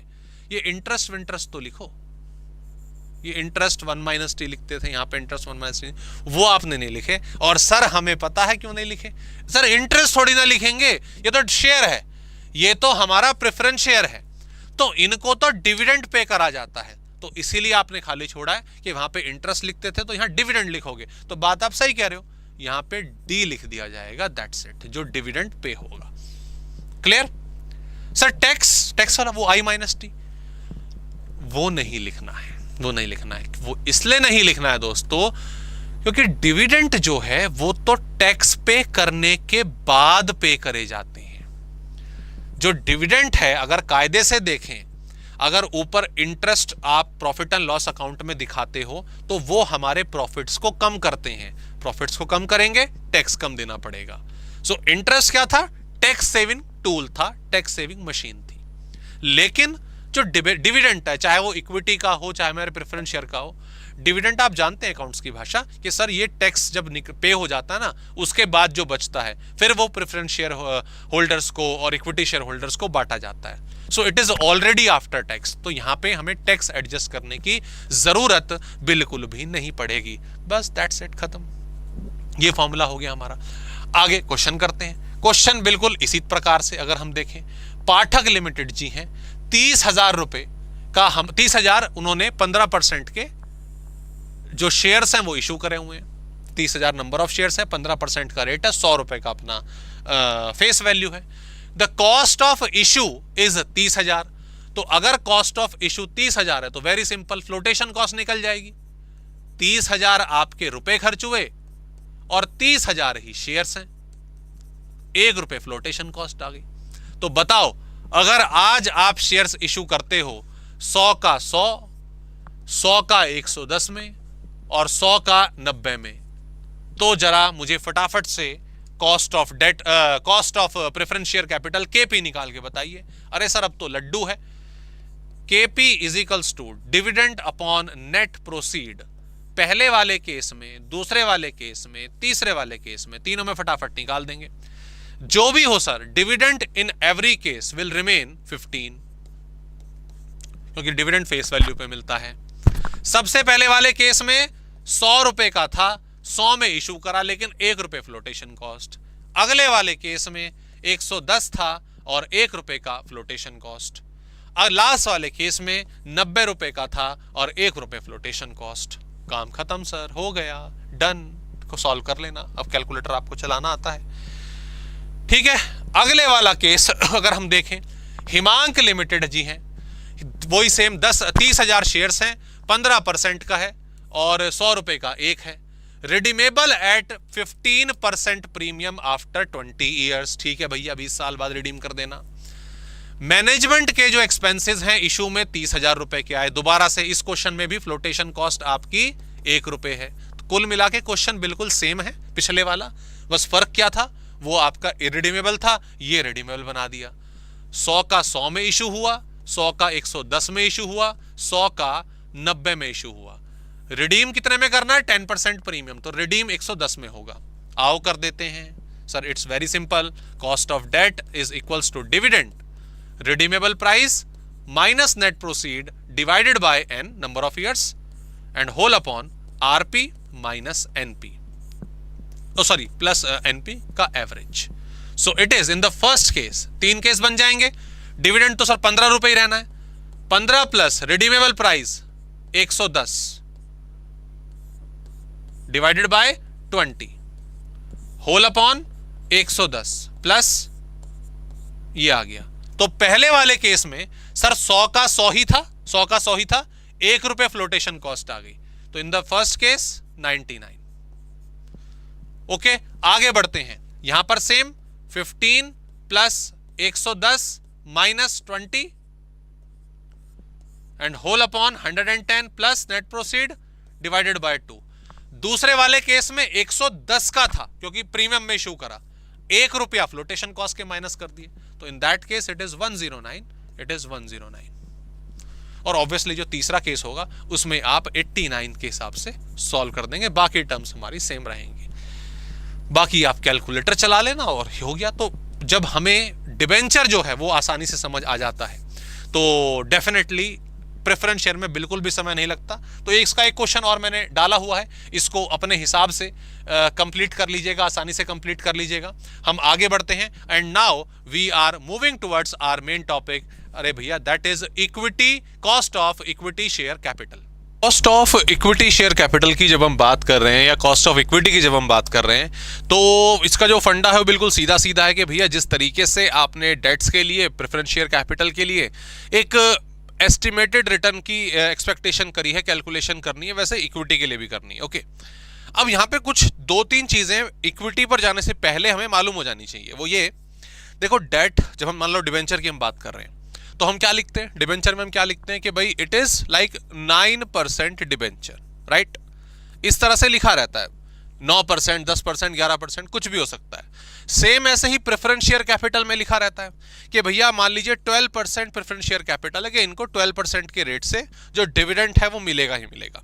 ओके, लेकिन जब हम इक्विटी शेयर कैपिटल की बात करते हैं उसमें इस तरीके का कोई भी specific coupon rate, interest rate, dividend rate नहीं होता। ओके, ये आप जानते ही हैं कि इनका तो कुछ ना कुछ एक एस्टिमेशन पता है, फिक्स लायबिलिटी पता है, बाकी इक्विटी शेयर कैपिटल की नहीं पता। पहली चीज तो ये है। दूसरी चीज ये है कि डिबेंचर और preference share capital redeemable form में इशू हो सकते हैं। हालांकि अब प्रेफरेंस शेयर नहीं होते, जो है हमारे पास उनकी कैलकुलेशन बस हमें करनी पड़ती है। द थिंग इज कि डिबेंचर के केस में, प्रेफरेंस शेयर कैपिटल के केस में रिडीमेबल का क्वेश्चन बन सकता है, बट इक्विटी शेयर तो रिडीमेबल नहीं होते। ये सिर्फ आपके इरिडीमेबल फॉर्म में होते हैं कि भाई एक बार कंपनी में पैसा लग गया तो जब तक कंपनी है तब तक आपका शेयर बना रहेगा, अनटिल अनलेस आप उसको बेच देते हो, बट बेच देना is not related with the redemption. अब इस सिनेरियो में, इस केस में हम इक्विटी शेयर कैपिटल कैसे निकालेंगे, मतलब उसकी कॉस्ट कैसे निकालेंगे, कॉस्ट ऑफ इक्विटी कैसे निकालेंगे, आइए देखते हैं। बड़ा सिंपल सा तरीका है, दो सिंपल से फॉर्मूले मैं आपको बता रहा हूं। हालांकि इसको कैलकुलेट करने के कई सारे फॉर्मूलाज हैं, कई सारे पैटर्न्स हैं, लेकिन अभी हम जो बेसिक मेन वाला उस पर फोकस करेंगे। सर, हमने जब डिबेंचर की बात करी, जब हमने प्रेफरेंस शेयर की बात करी, तो सिंपल सा तरीका था कि सर ऊपर हम इंटरेस्ट लिखते हैं और नीचे लिख देते हैं अपनी इन्वेस्टमेंट या नेट प्रोसीड। जब हमने डिविडेंड की बात करी तो डिविडेंड डिवाइडेड बाय, मतलब प्रेफरेंस शेयर कैपिटल, तो डिविडेंड डिवाइडेड बाय जो हमारी इन्वेस्टमेंट थी या जो हमारी नेट प्रोसीड है वो हम नीचे लिख दिया करते थे। ठीक है, ऊपर जो रिटर्न है, नीचे जो इन्वेस्टेड वैल्यू है या नेट प्रोसीड है, ये फॉर्मूला हमने बनाया। साथ में टैक्स था, नहीं था, रिडीमेबल था, इरिडीमेबल था, उसके हिसाब से फॉर्मूला हमारा एक्सटेंड हो जाता था। सेम ऐसे ही इक्विटी शेयर कैपिटल के केस में कुछ नहीं करना, बिल्कुल सिंपल सा स्ट्रेट फॉरवर्ड सा फॉर्मूला आप बनाएंगे। That is what K E is equals to, cost of equity को के ई से डिनोट करा जाएगा, and that is simply dividend upon net proceed. That's it, खत्म। Dividend upon net proceed. Net proceed क्या, same thing. Market में share कितने का बिका, उसमें से एसटीटी चार्जेस कितने लग गए, ब्रोकरेज कितने लग गए, उनको घटाने वटाने के बाद जो आएगा वो वैल्यू यहां पर पुट हो जाएगी। ओके, एक तो ये सिनेरियो है दोस्तों। ये वाला जो फॉर्मूला है ये हम अपने सॉल्यूशन में आंसर करते टाइम तब इस्तेमाल करेंगे जब नो ग्रोथ एस्टिमेशन हमारे पास होगा। नो ग्रोथ एस्टिमेशन हमारे पास होगा, मतलब जो इन्वेस्टर है वो एक्सपेक्ट ही नहीं कर रहा है कि भविष्य में मुझे कुछ बढ़ के रिटर्न मिलने की आशंका है। ये वो वाला केस होगा। दूसरा केस है कि आज मैं एक पर्टिकुलर कंपनी में, दूसरा पहले मैं हेडिंग डाल देता हूं, दैट इज ऑन या फिर लिख लीजिए खाली growth estimation. Okay, in short अगर क्वेश्चन में आपको शेयर की ग्रोथ के बारे में कोई इंफॉर्मेशन नहीं है तो सीधा सीधा ये फॉर्मूला लगेगा, डिविडेंड अपॉन नेट प्रोसीड। तो देयर आर हाई चांसेस कि भैया ये क्वेश्चन नहीं आएगा, थोड़ा बढ़िया वाला आएगा, and that is what with the growth estimation. अब विद द ग्रोथ एस्टिमेशन के साथ आपका क्या सिनेरियो है, किस तरीके से आप अपना फॉर्मूला बनाएंगे, देखो समझो। Cost of equity is equals to, okay, what is that, कि आपने आज मान लीजिए 1 अप्रैल को किसी कंपनी का शेयर खरीद लिया, किसी कंपनी में आपने इन्वेस्ट कर दिया, और जब 31 मार्च आएगी, जब 31 मार्च आएगी, 1 साल पूरा होगा, तब आपकी कंपनी से एक्सपेक्टेशन है कि ये मुझे कुछ एक्स्ट्रा कमा के दे, ये मुझे कुछ ज्यादा कमा के दे। बराबर है कि नहीं? ये था विदाउट ग्रोथ, मैं अब ग्रोथ की बात कर रहा हूं।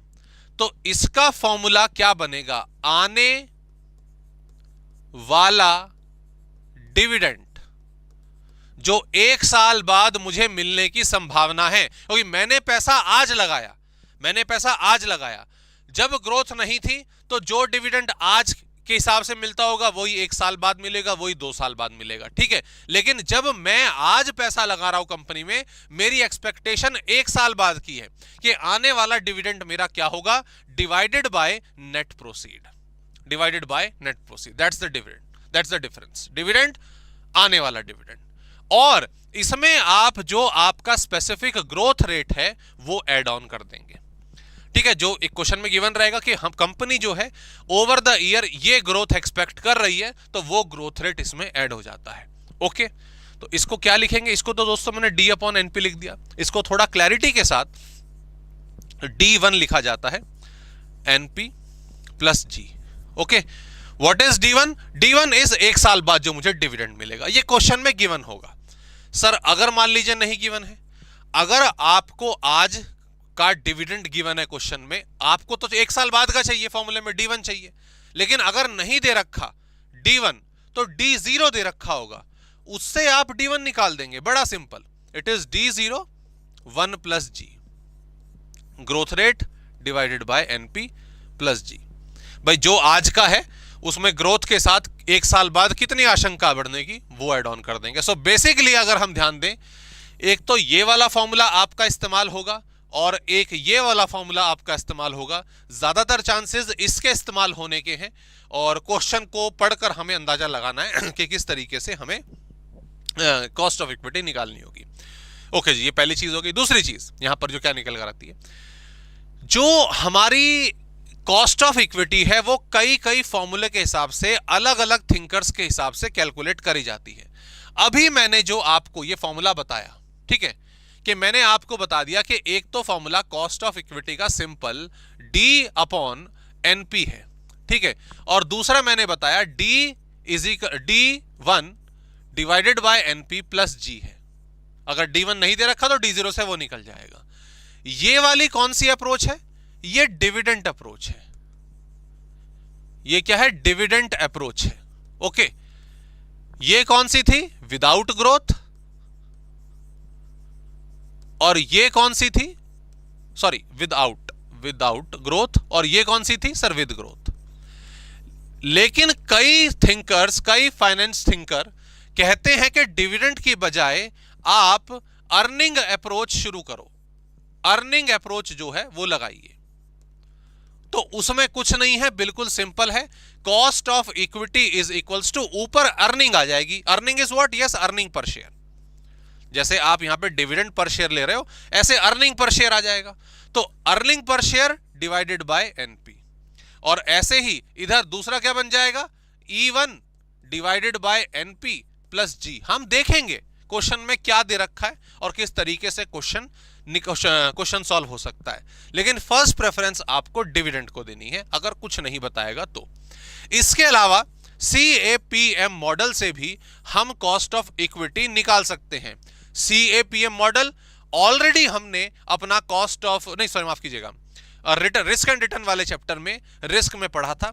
उसका सिंपल सा फॉर्मूला है कि कॉस्ट ऑफ इक्विटी जो हम निकालेंगे, जो रेट हम निकालेंगे, that is risk free return plus, अगर हम बात करें तो सर बीटा आ जाता है उस कंपनी का, और RM मार्केट का रिटर्न जो है माइनस रिस्क फ्री रिटर्न। ये एक सिंपल सा फॉर्मूला हम लगा देते हैं CAPM मॉडल में।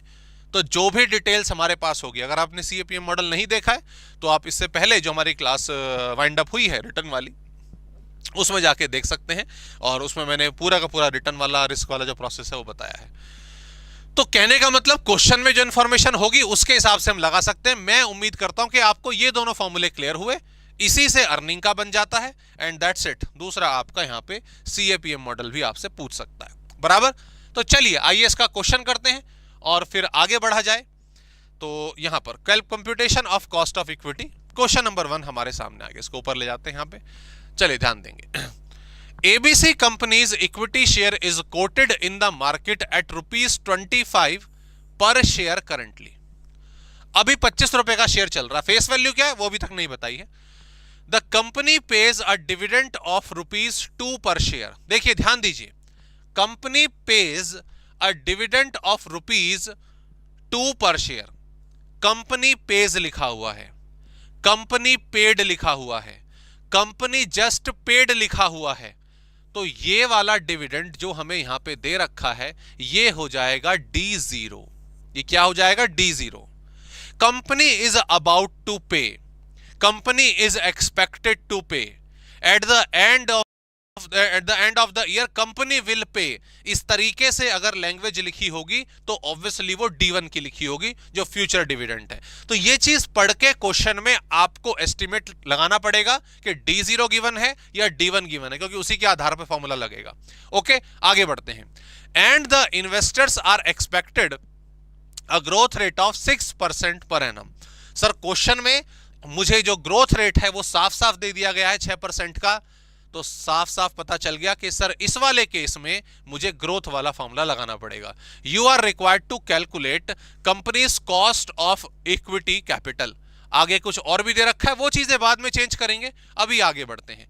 तो सबसे पहले ए केस में sir cost of equity is equals to, क्योंकि ग्रोथ रेट गिवन है तो मैं D1 upon NP plus G का फॉर्मूला लगाऊंगा। ओके, अब क्योंकि D1 नहीं है तो उसके लिए D0 1 plus G divided by NP, ये चीज मुझे अप्लाई करनी पड़ेगी, बराबर।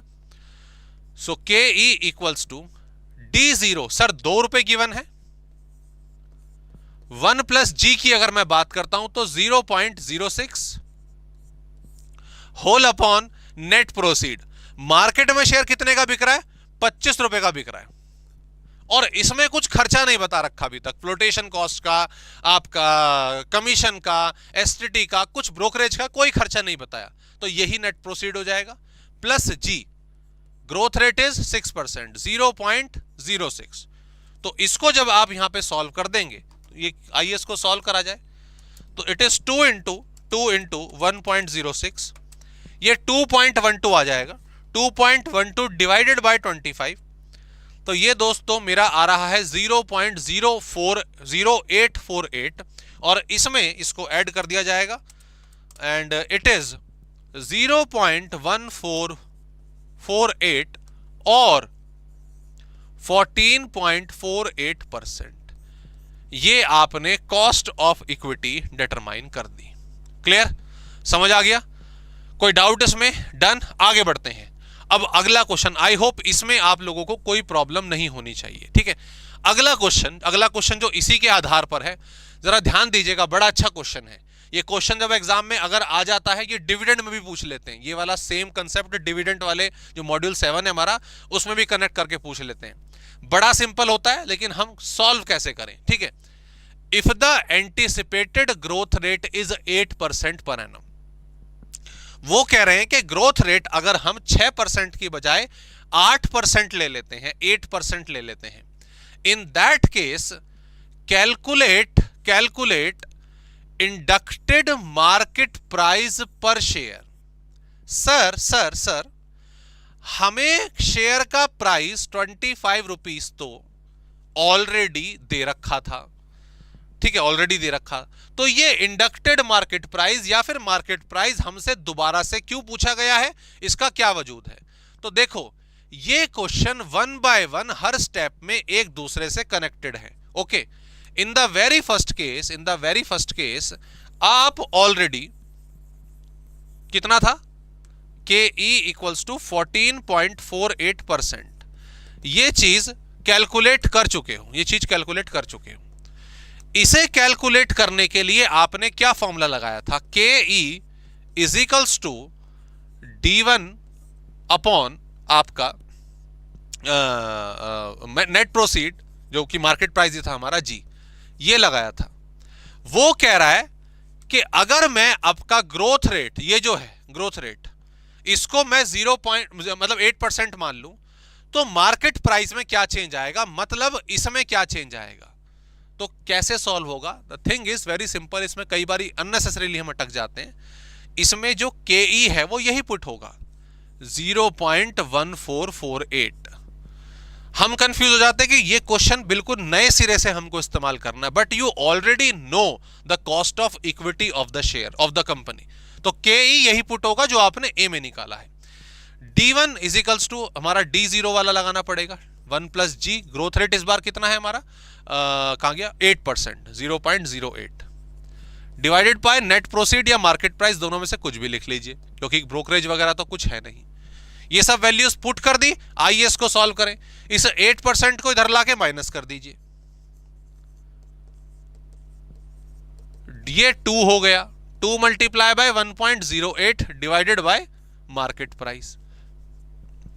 अब ये मैथ्स आपको ऑब्वियसली मुझसे ज्यादा अच्छी आती है, तो ये पूरा का पूरा जब मैं सॉल्व कर दूंगा तो मुझे मार्केट प्राइस यहां पर साफ तौर पे दिखाई दे जाएगा। आइए इसको सॉल्व करें। 8 माइनस 8% आपने करा और आपने इसको डिवाइड कर दिया इधर से, ये हमारा कितना आ जाता है, ये इधर आपका मार्केट प्राइस प्लस हो गया 8%, तो ये कितना, रुको एक सेकंड यार, हाँ इसको लिख लेते हैं पहले। ये मेरा 0.0648 आया। ठीक है, 0.0648, तो ये MP इधर आ जाएगा, ये वैल्यू इधर चली जाएगी। तो 2 इंटू 1.08 डिवाइडेड बाय ये वाली वैल्यू 0.648, तो ये दोस्तों 33.333 आ रहा है। तो इट इज 33.33। अगर हम ग्रोथ रेट एस्टिमेट कर देते हैं कि 6% से बढ़कर 8% हो जाएगी, तो in that case, in that scenario, share का प्राइस भी बाजार में बढ़कर 25 रुपए से हमें 33 रुपए 33 पैसे के आसपास मिलने लग जाएगा। ठीक है जी, क्लियर? तो इस तरीके से क्वेश्चन सॉल्व करना। तीसरे पॉइंट पर जाते हैं। If the company issued 10% debenture face value of ₹100 each, realised at 96 per debenture, market price बता दिया डिवेंचर का, और ये डिबेंचर आपके 12 साल के बाद रिडीमेबल हैं 12% प्रीमियम पर, what will be the cost of debt. तो कुछ नहीं, बस एक एडिशनल क्वेश्चन आपको यहाँ पे लाके दे दिया है, तो आओ इसको भी लगे हाथ सॉल्व कर ही देते हैं, क्यों छोड़ना। बताओ जल्दी से फटाफट, आप पेज पलट सकते हैं, देख सकते हैं, कोई बात नहीं, जल्दी से बताओ।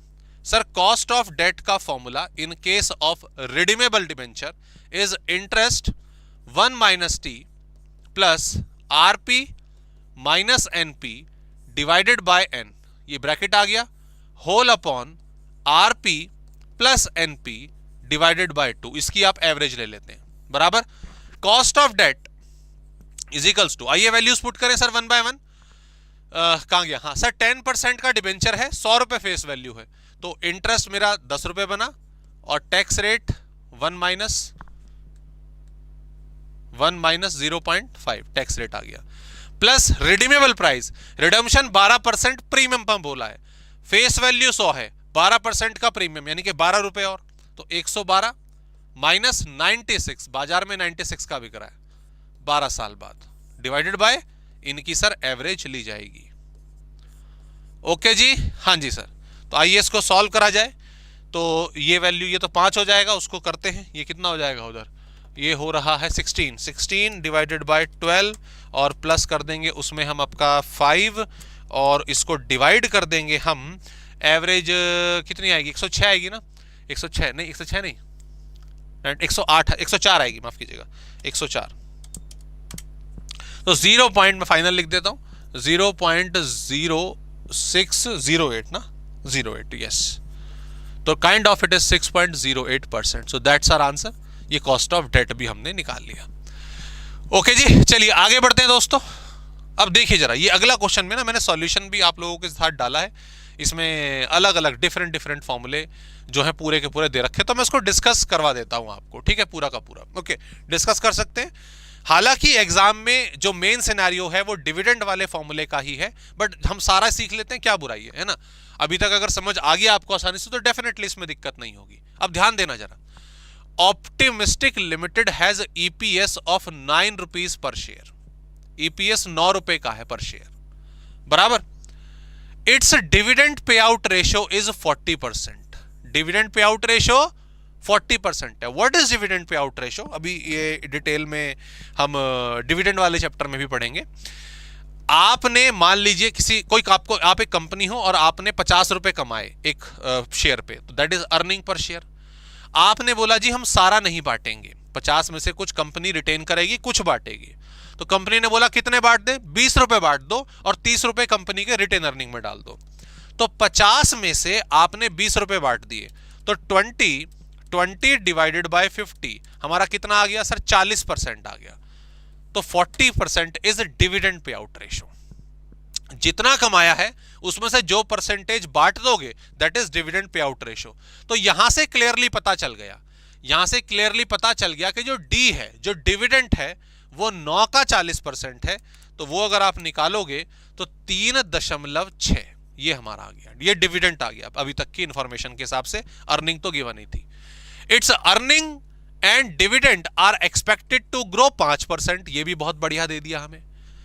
Find out cost of capital, equity capital under various approaches if the market price is 36। तो सब कुछ आपको इंफॉर्मेशन गिवन है, ये अलग अलग तरीके से आप क्वेश्चन निकाल सकते हो। अगर मैं बात करूं, आओ इसी को मैं इधर कर देता हूं, मुझे क्या क्या गिवन है, अगर मैं अपने इसको छोड़ो, टेबल को छोड़ो, ठीक है, टेबल को रहने दो, मुझे क्या क्या गिवन है। मुझे सर अर्निंग पर शेयर आपने बता दी 9 रुपए, हमने डिविडेंड निकाल दिया 3.6, हमें ग्रोथ पता है 5% की, और हमें मार्केट प्राइस या नेट प्रोसीड, क्योंकि खर्चा नहीं है तो मार्केट प्राइस ही लिख लो, 36 रुपए, ये गिवन है। अलग अलग अप्रोचेस से निकाल दो। चलो पहले डिविडेंड को पकड़ो, पहले मैं डिविडेंड अप्रोच लगा देता हूं। तो डिविडेंड में सर एक तो हमारे पास सिंपल सा फॉर्मूला कि डिविडेंड अपॉन मार्केट प्राइस या net proceed. So 3.6 divided by market price, sir 10 मतलब 36 रुपए, सर 10% आ गया, ठीक है। ग्रोथ रेट गिवन था, मैंने इग्नोर कर दिया, मैं इग्नोर कर रहा हूं कि I am considering without growth rate, एक तो ये है। दूसरा ग्रोथ रेट के साथ D1 divided by market price plus G, तो D0 1 plus G divided by market price plus G. तो मैंने अब सारी वैल्यू पुट करी, 3.6, ग्रोथ रेट 5%, मार्केट प्राइस 36 और ग्रोथ आपका, मैं इसको सॉल्व करूंगा के ही निकाल दूंगा, बराबर। अगली अप्रोच, एक और अप्रोच, अब जैसे डिविडेंड से करा ऐसे ही अब मैं अर्निंग से कर रहा हूं। एक मैंने अर्निंग जो है ग्रोथ इग्नोर करी, तो ई अपॉन मार्केट प्राइस, तो इट इज 9 डिवाइडेड बाय 36, 25% निकाल दिया।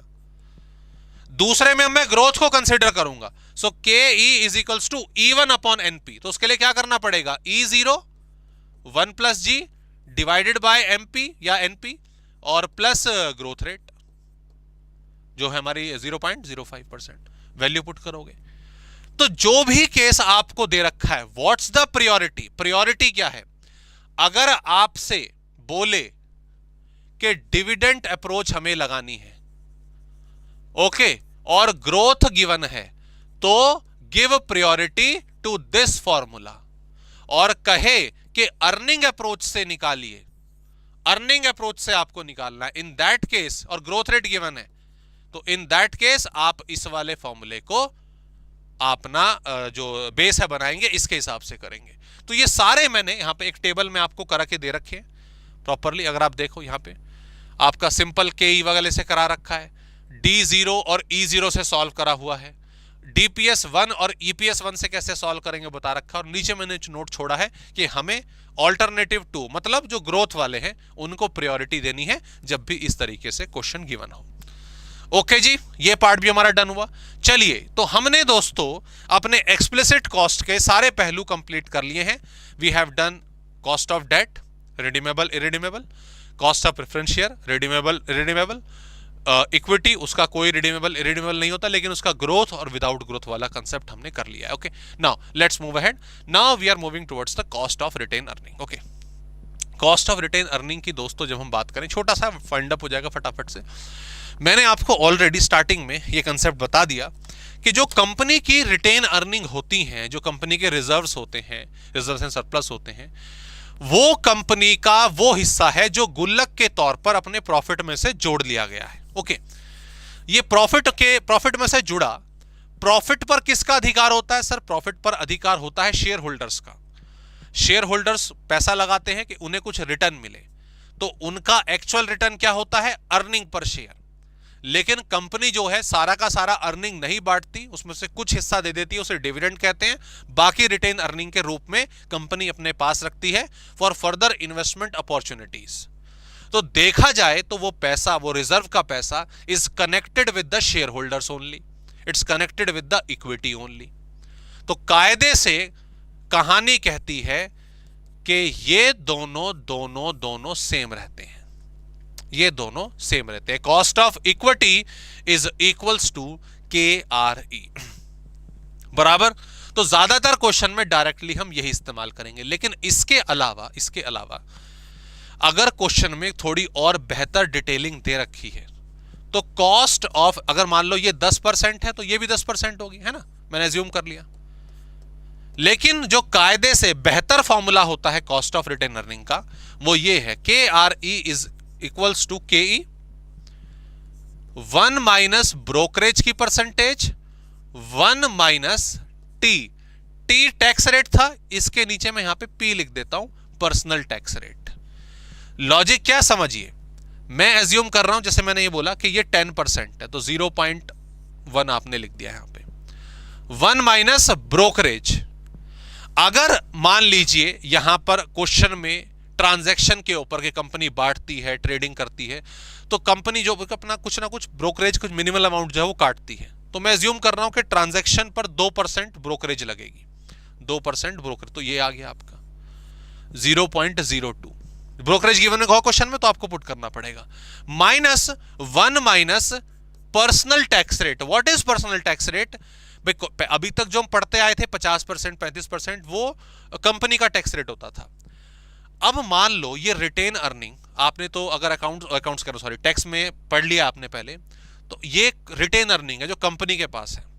लेकिन जब ये डिविडेंड के रूप में शेयर होल्डर के पास पहुंचता है, तो शेयर होल्डर के पास पहुंचता है, that is income under the head of income from other sources, और इनकम फ्रॉम अदर सोर्सेज में जुड़कर ये टोटल इनकम का हिस्सा बन जाता है और उसके ऊपर टैक्स लगता है। बराबर, समझ आया नहीं आया? तो कहीं ना कहीं जब ये रिटेन अर्निंग आपके शेयर होल्डर के हाथ में पहुंचेगी अगर, तो उस पर टैक्स लगेगा, तो वो टैक्स भी एडजस्ट करना पड़ेगा हमें, जैसे हमने डिबेंचर्स में एडजस्ट करा। ओके, तो पर्सनल टैक्स रेट में एज्यूम कर रहा हूं कि मान लीजिए 20% है, तो 20% आ गया 0.2, तो इसको आप सॉल्व कर देंगे। ओके, ये 0.1 multiply by what is that, brokerage point जो बच जाएगा 0.98 एंड मल्टीप्लाई बाय आपका ये जो आएगा आपका पॉइंट, ये आ जाएगा हमारा 0.8 मल्टीप्लाई बाय 0.8। तो ये ओवरऑल दोस्तों हमारी वैल्यू जो आएगी 0.864 आ रही है, तो 8.64%। So if nothing is given, दोनों सेम होंगे, लेकिन अगर ब्रोकरेज और पर्सनल टैक्स रेट्स आपको दे रखे हैं तो ये थोड़ा सा दोस्तों आपको एडजस्ट करना पड़ेगा। और बहुत ज्यादा वेरिएशन नहीं आती, थोड़ी सी वेरिएशन आती है 1-1.5% की, वो हमें यहां पे देखने को मिलेगी। ठीक है, चलिए आगे बढ़ते हैं, लेट्स मूव अहेड। एक क्वेश्चन इसका कर लेते हैं। जैसे यहां पे ये क्वेश्चन दे रखा है, सॉल्यूशन भी मैंने इसका दे दिया ऑलरेडी आपको। What is that, we limited retains आपका 7.5 lakh out of its current earning. ठीक है, रिटेन अर्निंग आ गया। The expected rate of return to the share holder if they had invested their fund elsewhere is कितना हमारा 10%। इसका मतलब ये केई गिवन है, ये केई गिवन है, that is the expectation of equity. Brokerage कितना आ गया 3%, शेयर होल्डर का कितना आ गया 30% का tax bracket. So you can do this easily, you can do this. तो सर ये 10% आपने बोला, हमें इससे मतलब नहीं है कितना फंड रोका, उससे कोई मतलब नहीं है।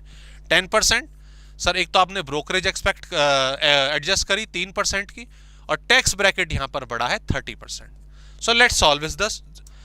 0.1 मल्टीप्लाई बाय 0.97 और अब इसको मल्टीप्लाई कर देंगे हम 0.7 से, तो ये फाइनली 0.0697 आ जाएगा।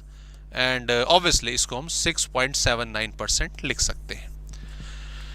दैट्स इट, ये सिंपल सा केआरई का फॉर्मूला लगेगा। ओके, ये दोस्तों हमने यहां पे अपना इंडिविजुअल जो आपकी कैलकुलेशन है वो कंप्लीट कर ली है। आज की क्लास हम इतना रखेंगे, लेकिन यहां पर मैं क्लास जल्दी इसलिए खत्म कर रहा हूं, थोड़ी लगभग 20-25 मिनट पहले, जो भी है जितना भी टाइम हुआ है, ताकि आज आप थोड़ी सी इन सब क्वेश्चंस की प्रैक्टिस कर लीजिए, जो भी कंटेंट आपके पास है कहीं से भी, मॉड्यूल से भी। रीजन बीइंग, कल हम जो टॉपिक शुरू करेंगे वो है weighted average cost of capital. That is what, weighted average cost of capital. ये क्या होता है, आइए जरा इसको समझ लेते हैं। मैंने आपको निकालना सिखा दिया कॉस्ट ऑफ डेट। ठीक है, वो कितना आया, मान लीजिए मैं अज्यूम कर रहा हूं कि 11% हमने निकाला। मैंने आपको सिखा दिया कॉस्ट ऑफ प्रेफरेंस शेयर, मान लीजिए वो हमने निकाला कितना 12%। मैंने आपको कॉस्ट ऑफ इक्विटी निकालना सिखा दिया, मान लीजिए वो आया 15%। ऐसे ही केआरई निकालना सिखा दिया, तो वो सेम मान लेते हैं 15%। ये अलग अलग आपने निकाल लिए, अलग अलग फॉर्मूलास को अप्लाई करके, बराबर। लेकिन एक बात जरा मुझे बताइए, एज अ कंपनी, आप कंपनी हो, आपने डिबेंचर उठा रखे, उनका कॉस्ट ऑफ कैपिटल इतना है। आपने प्रेफरेंस शेयर इशू करे हुए हैं, उनका क्या नाम है, कॉस्ट ऑफ कैपिटल 12% है। ऐसी इक्विटी एंड ऐसी रिटेन अर्निंग। लेकिन जब आप कमाने जाओगे, जब आप अर्न करने जाओगे, जब मार्केट में आप अपनी कंपनीज की ऑपरेशंस करोगे, एक्टिविटीज करोगे, तो क्या वहां पर ऐसे होता है कि यार मुझे 11% डेट के लिए कमाना है, तो ये वाली जो ट्रांजैक्शन है, ये वाली डील जो है, हम सिर्फ डेट के पॉइंट ऑफ व्यू से कर रहे हैं। हमें इक्विटी शेयर के लिए 15% कमाना है, तो इस वाले सेक्शन में, इस वाले प्रोडक्ट के लिए जो हम पब्लिसिटी करेंगे, खर्चा करेंगे, कमाई करेंगे, वो इक्विटी की होगी। ऐसा होता है? नहीं सर, ऐसे कभी भी सेगमेंटेशन नहीं होती। कंपनी तो ओवरऑल काम करती है, ओवरऑल काम करेगी, और सीधी सी बात है उसके बाद हिसाब किताब होगा। तो ठीक उसी तरीके से कंपनी इन सबको अलग अलग कैलकुलेट तो करती है, लेकिन इन सब का एक कंबाइंड एवरेज रेट निकाल लेती है। वो मैं एज्यूम कर रहा हूं कि मान लीजिए 12.6% आया, मैंने एज्यूम कर लिया। तो कहने का मतलब ये रेट अगर कंपनी कमा लेगी, ये बेंचमार्क अगर कंपनी कमा लेगी, तो ये 11% भी कवर है, ये 12% भी, ये 15% भी, ये 15% भी। और ये जो कंबाइंड रेट होता है, इसी को कहते हैं weighted average cost of capital, वैक। ठीक है, इसको शॉर्ट में वैक हम कह देते हैं। तो ये कैसे कैलकुलेट होगा, क्या कंप्यूटेशन होगी, इसके लिए मिलते हैं नेक्स्ट क्लास में। लेकिन उससे पहले आप लोगों से जो गुजारिश है वो यही है कि प्लीज हर एक सेगमेंट के कम से कम 2-2, 3-3 क्वेश्चंस तो एटलीस्ट कल की क्लास से पहले करके रखिएगा।